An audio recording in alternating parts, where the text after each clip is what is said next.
Good morning students. आज हम उससे अगली कहानी आपको सुनाएंगे। वृद्ध गृद्ध मार जा रयो कथा, जरदगव और दीर्घकर्ण की कथा, बूढ़े गीध और बिलाव की कथा।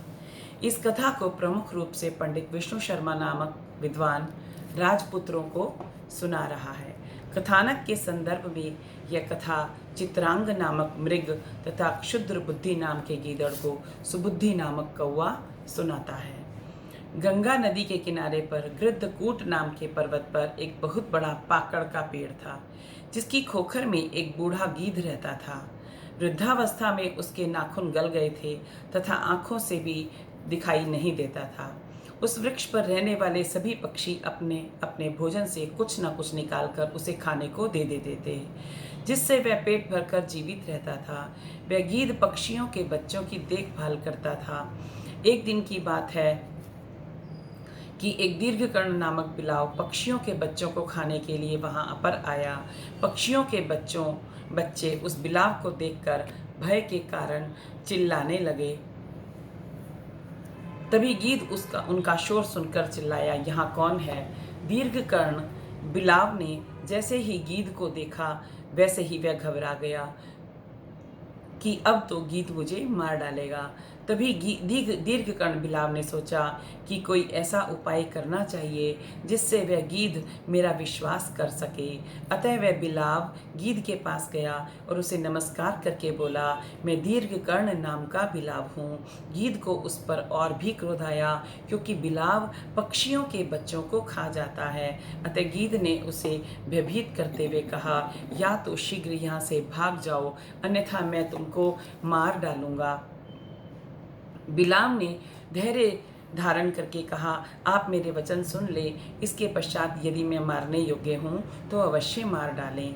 गीध ने पूछा, अवश्य बताओ, यहाँ पर क्यों आए हो? चालाक बिलाव कहने लगा, मैं यहीं पर गंगा नदी के किनारे रहता हूँ, सदा स्नान करता हूँ, शाकाहारी तथा मैं ब्रह्मचर्य व्रत धारण करने वाला हूँ। आजकल मैं चांद्रायण नामक व्रत धारण किए हुए हैं। आप भी धार्मिक और ज्ञानी हैं, जैसा कि सभी पक्षी मेरे पास आकर आपकी बहुत प्रशंसा करते हैं। आप मुझसे विद्या में भी बड़े हैं और उम्र में भी बड़े हैं। मैं तो आपके पास धर्म सुनने को आया हूँ। आप जैसे धर्मात्मा को मेरे साथ ऐसा व्यवहार नहीं करना चाहिए।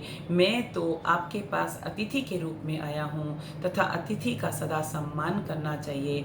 आपके पास यदि धन ना हो तो कम से कम प्रिय वचन तो आप कह ही सकते हो। यह सुनकर गीध का हृदय पिघल गया। गीध ने कहा, बिलाव में मांस खाने में रुचि होती है और यहाँ पक्षियों के बच्चे रहते हैं, इसी कारण मैंने ऐसा कहा है।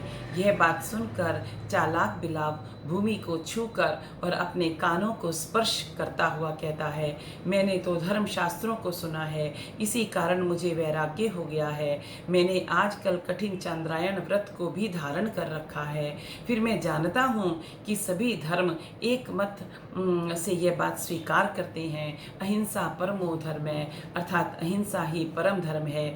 यह ज्ञान होने पर मैं बच्चों को मारकर हिंसा क्यों करने लगा?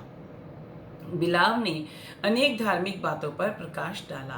बिलाव की धार्मिक बातों को सुनकर गीध को उस पर विश्वास हो गया कि वास्तव में यह धर्मात्मा है। गीध ने उसे अपने पास खोखर में रख लिया। कुछ समय तक तो बिलाव शांत रहा, फिर धीरे धीरे वह पक्षियों के बच्चों को पकड़कर खोखर में ले आता था और उन्हें खा लेता था। इधर जिन पक्षियों के बच्चे उस बिलाव ने खा लिए थे, वे पक्षी अपने बच्चों की खोज करने लगे। उन्होंने इधर उधर खोज की। यह बात जानकर कि यह बिलाव खोखर से निकलकर भाग गया। पक्षियों ने उस बिलाव को तो नहीं देखा, परंतु गीध की खोखर में बच्चों की हड्डियां अवश्य देख ली। उन्होंने समझा कि इसी गीध ने हमारे बच्चों को खाया है, अतः सभी पक्षियों ने मिलकर गीध को मार दिया। कहानी से हमको यह शिक्षा मिलती है कि जिसके कुल का पता ना हो तथा जिसके आचरण का ज्ञान ना हो, ऐसे प्राणी को कभी भी आश्रय नहीं देना चाहिए। जैसा कि कहा गया है, अज्ञात कुलशीलस्य वासो देयो न कस्यचित्। बिलाव के विषय में गीध को ज्ञान नहीं था कि यह पाप का आचरण करता है या धर्म का आचरण करता है। बिलाव के बहकावे में आकर गिद्ध ने उसे अपने घर में निवास दे दिया, जिससे बिलाव तो भाग गया, बेचारा निर्दोष गिद्ध मारा गया।